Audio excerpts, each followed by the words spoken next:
On YouTube. Welcome in, y'all. My name's Patrick. If you like true crime, we're live every single day right now talking about Emmanuel Haro, the 7-month-old that went missing. The parents get arrested.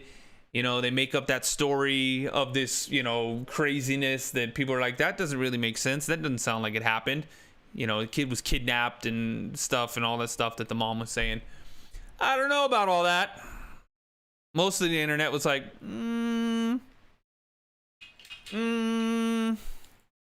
doesn't really make a whole lot of sense. So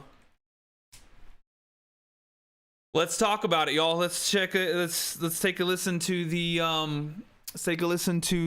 what's it called? Press conference. You guys ready? We're live on TikTok. Thanks, y'all. Come on in, tap the screen like crazy. Come over to the Mystery Project on YouTube if you want to watch this video with us. I guess you can see it on TikTok now, though, but still come over to YouTube. And here we go. My name is Mike Hester, and I'm the Riverside County District Attorney. Welcome. I want to do a couple of things today.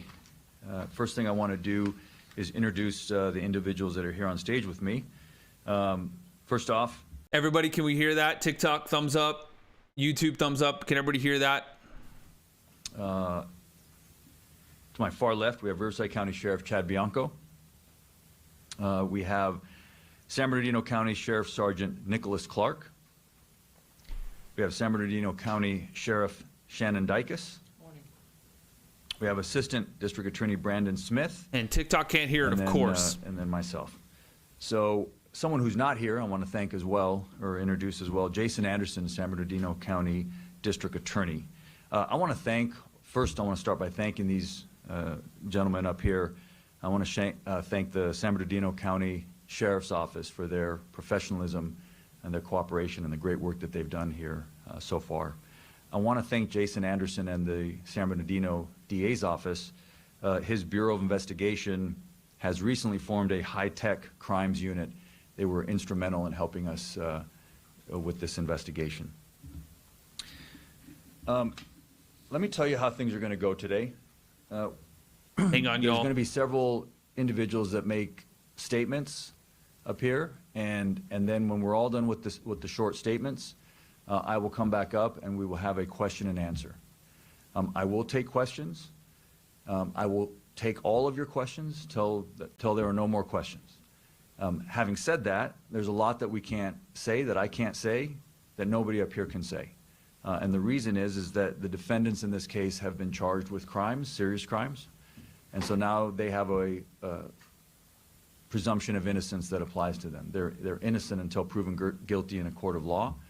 I'm not allowed to prove my case in the court of public opinion. And so there's a lot that we can't say in terms of the facts and the evidence. For that, you will have to come to the court and to the various hearings and see how the case plays out. However, having said that, it's appropriate to have a press conference because it was the defendants in this case that had a press conference first.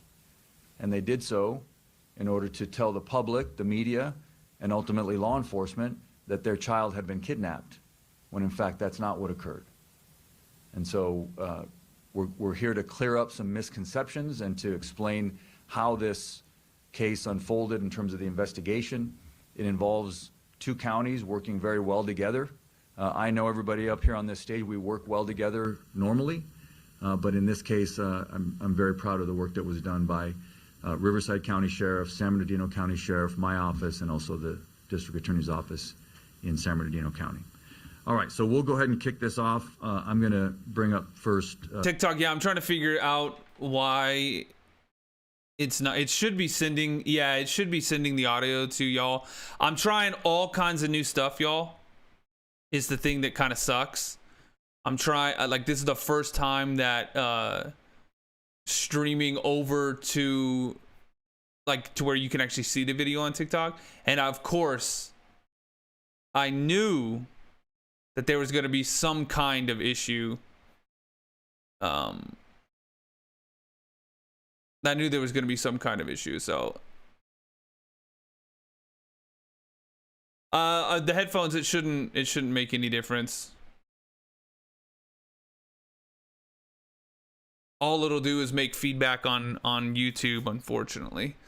But hang on, I'm gonna keep working on it, y'all. If you can't hear it, if you want to hear it, come over to YouTube. You can see it. We're live on YouTube as well, y'all. The Mystery Project on YouTube. I'm gonna work on it. I'm gonna get it figured out.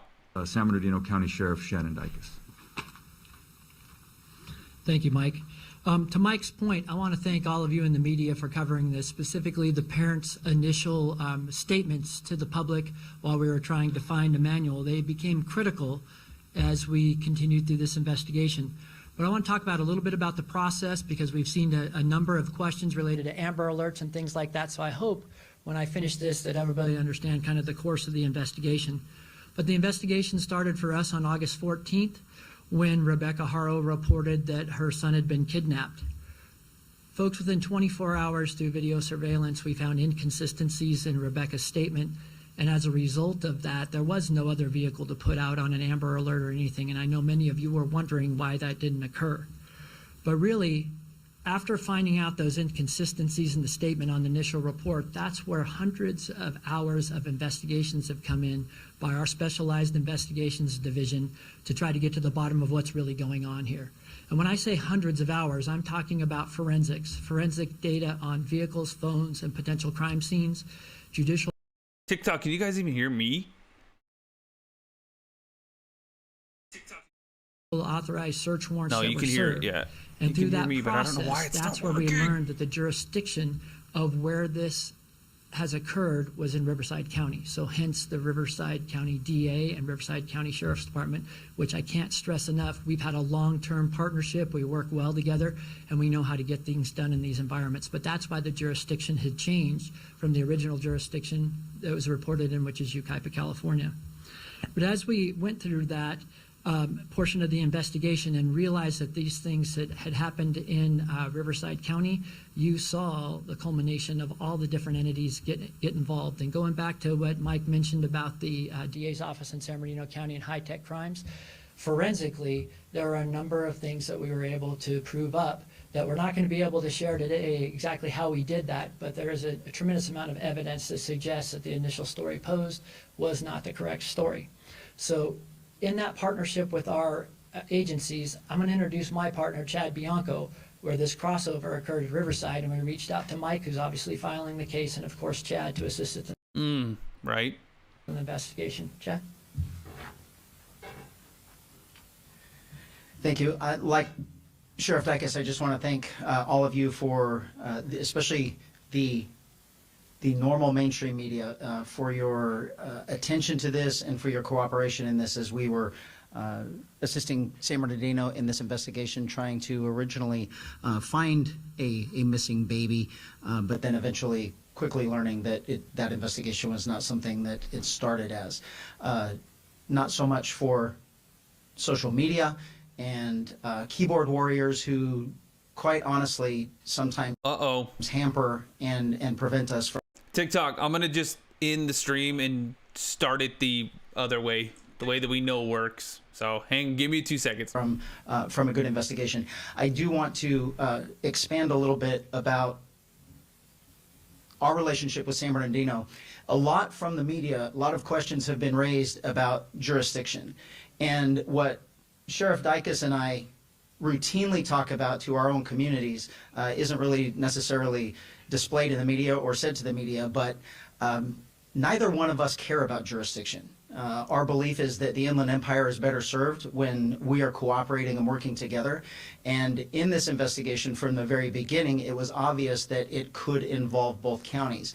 When something like that happens, particularly in this case, the original investigation began with Sheriff Dykes, and if he chooses to take it to the end, he will, which obviously he did. And my position is Sheriff Dykes is responsible for this and the assistance of my department. So there is no asking us, there is no anything like that. It is, we have to serve our public best, and he has every single available resource that the Riverside County Sheriff's Office has to offer to make sure that we provide justice in this case. This is an extensive investigation with both agencies that ultimately is headed by the supervisor of the Detective Bureau from the Sheriff's Office in San Bernardino. But the cooperation, as you can see, between the both counties is what is going to bring this to a successful conclusion. There is absolutely nothing, no crime more important than the injury of a human being, particularly a child. And the amount of resources that were expended to find this baby and to ultimately bring the people to justice responsible for the loss of this baby, I can't even tell you the amount of resources that were expended in this. It is a massive investigation that will obviously be ongoing, and we appreciate your efforts. This involves a lot of things, though, from us, and hopefully there are more questions to be answered, but I'll end it by saying this before we get into more questions specifically about this case. This was preventable in numerous ways. The amount of response we have had from the public, the enormous anger that a child was not only originally thought to be kidnapped, but then presumably murdered, kind of warms my heart a little bit. That there is compassion still out there. There is care about other people. There is, people actually do care about other people. Right. There is absolutely nothing worse than harming a baby. Broken bones, injuries, life-altering trauma. And had that case been successfully handled how it should have been, Emmanuel would still be with us today. So I thank you all for taking the time and the effort to make sure that the world sees this investigation, and we will successfully bring it to conclusion with the help of both DA's offices. Thank you, Sheriff. I neglected to mention that Sergeant Nicholas Clark is the lead investigator on this case. So even though he's San Bernardino County, he will be functioning as the lead investigator on this case, which is ongoing. The investigation is ongoing, even though we have filed charges. And then Brandon Smith is going to be the lead prosecutor on the case, obviously Riverside County prosecutor. And with that, obviously, you all know, yesterday in court, we filed murder charges on both Jake and Rebecca Haro. We also filed filing of a false police report. Right. And with that, I will take questions. I know you're going to have a lot of questions. I do want to lay some ground rules. The way we do it here is don't shout at me, no chaos, just raise your hand. I ask you to ask me one question at a time. I'll do my best to call on everybody. When we've gotten through everyone who has a question, then we can go back and ask more follow-ups, okay? So I'll start here on the front row. Yes, ma'am. Hi, Stephanie with CNN. My question is, first of all, do you have any idea where baby Emmanuel is at this point? You know, yes, we have a pretty strong indication of where the remains of baby Emmanuel are. So that investigation is ongoing at this time. Yes, go ahead. So they know they have pretty strong idea of where his body is. Matt Johnson, Court TV. What was the information that led to the initial search off the 60 in Moreno Valley? I hate when they don't like mic up the question, so we have you can barely hear the questions. Sheriff, you want to take that? I'm not going to go into grave detail about that, but there is some level of cooperation with the suspects involved in this, and we're trying to locate that, and our job is to follow every lead. But for the rest of the room here, we have to understand what you're dealing with is an experienced child abuser that is aware of a previous case, that is aware of evidentiary things that we are certainly concerned with. So we're going to take every step to not only work with any suspect or witness involved in this, because at the end of the day, That's what we believe. Yes, sir. Why did it cut out like that? Eddie with Action Eye News. I noticed on the arrest records and booking records that they do have Jake Haro as murder with malice and also another murder charge as well. Is there a second murderer, or can you explain why there's two We- on that booking? We charged both Jake and Rebecca with murder. Who's next? Yeah, go ahead, Rob.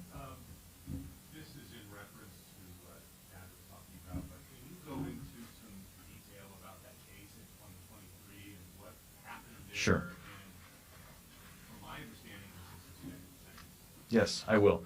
So in 2018, Jake Haro with his ex-wife, there's another child who they were prosecuted for child abuse as well, child neglect, cruelty. That child was also an infant, and that came to the courts, arrested in 2018, it came in to the courts in 2023. We had charged various felony crimes, child abuse, child cruelty, and our indication, or our what we wanted out of the case, was prison. We believed it was a prison case, and that Jake Haro Right. should have gone to prison. Jake Haro pled straight up to the court, which sometimes reporters get this wrong, and you call it a plea bargain. Judges are not allowed to plea bargain. Defendants can plea bargain with the prosecutor, but when a defendant pleads up to the court, they plead to everything that they've been charged with, and they're essentially throwing themselves on the mercy of the court. In this case, a judge here in Riverside County, happened to have been a visiting judge from San Bernardino County, gave Mr. Haro a suspended sentence, which means, if I can translate for you what that is, it means that instead of sending him to prison, he chose to give him probation and suspend prison time sort of over his head, meaning that if he violated his probation, he would then go to prison. My prosecutor in the courtroom. So a visiting judge came in and said, no, it's fine. Just here's some probation. Don't do anything bad. Don't do anything again, and you're fine. But the prosecutor here is saying that he should have been in prison. That's what they wanted. Room objected to that and said on the record, we object. We think it's a prison case. You should send him to prison. And the judge decided, as is the judge's right to do in that case, he decided that Mr. Haro deserved an extra break and gave him probation and basically 180 days of work release, which ends up being like community service. That is crazy. I will say that it was an outrageous error in judgment by this judge.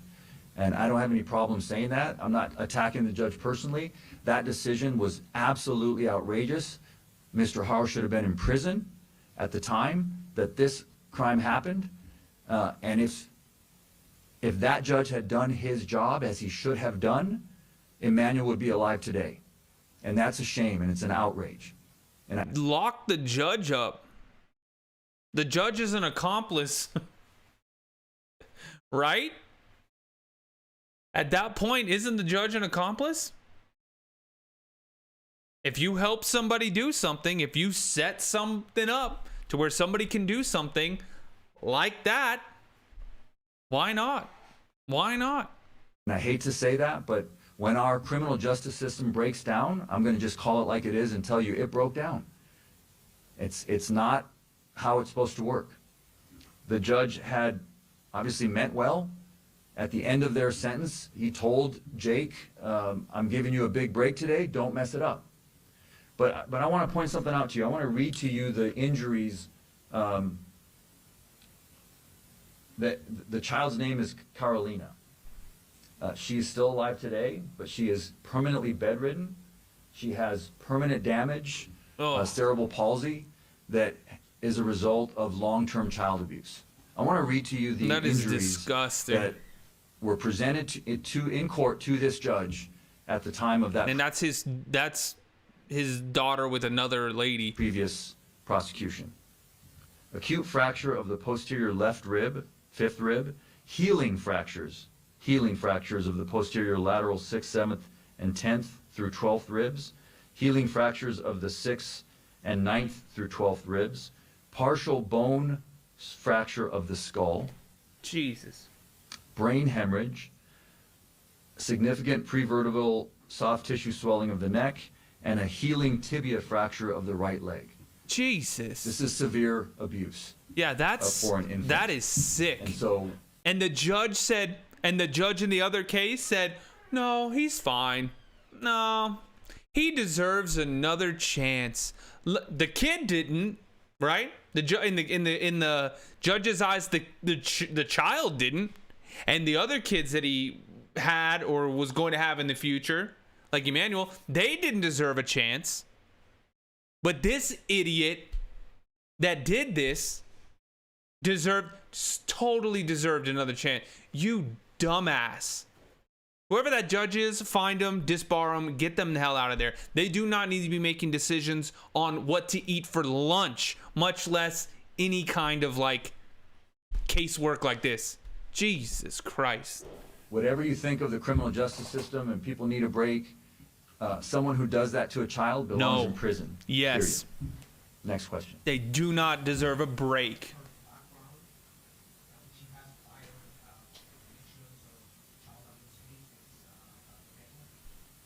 Not to my knowledge, no.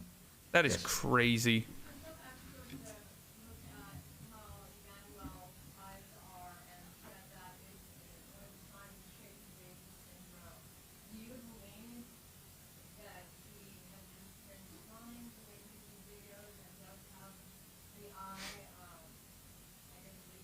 TikTok, make sure you guys come over to YouTube as well. The Mystery Project on YouTube.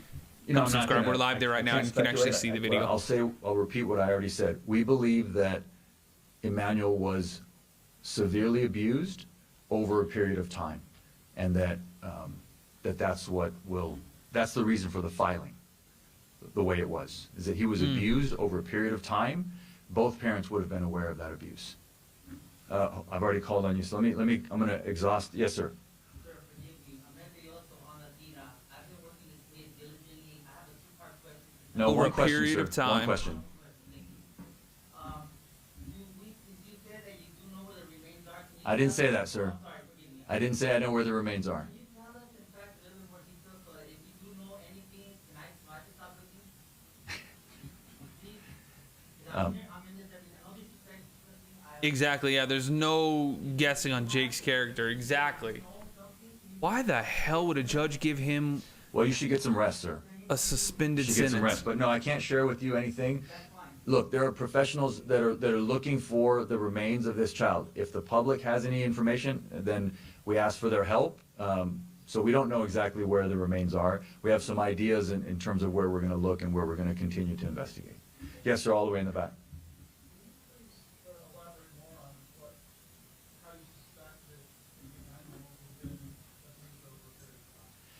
No, I'm not going to do that. That's unfortunately, I understand it's Michelle, get tough on criminals that hurt children. Yeah, get tough on criminals, period. it's an obvious question, All of but I just can't go into it. Those are things that the evidence will be presented in court, and I'll have to wait till we do that. Who's next? Yes, sir.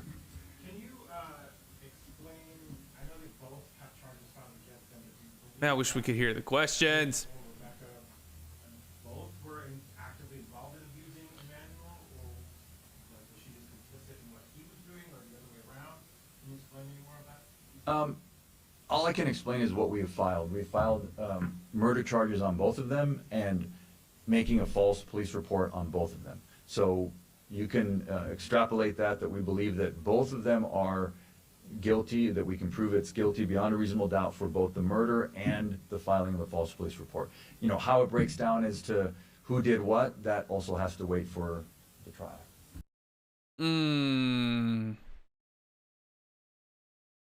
They said that has to wait for the My name is trial. Mike Hestron. I'm the Riverside.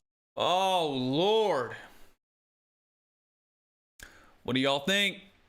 What's going to happen? When are they going to find that poor baby? When are they going to find him and lay him to rest?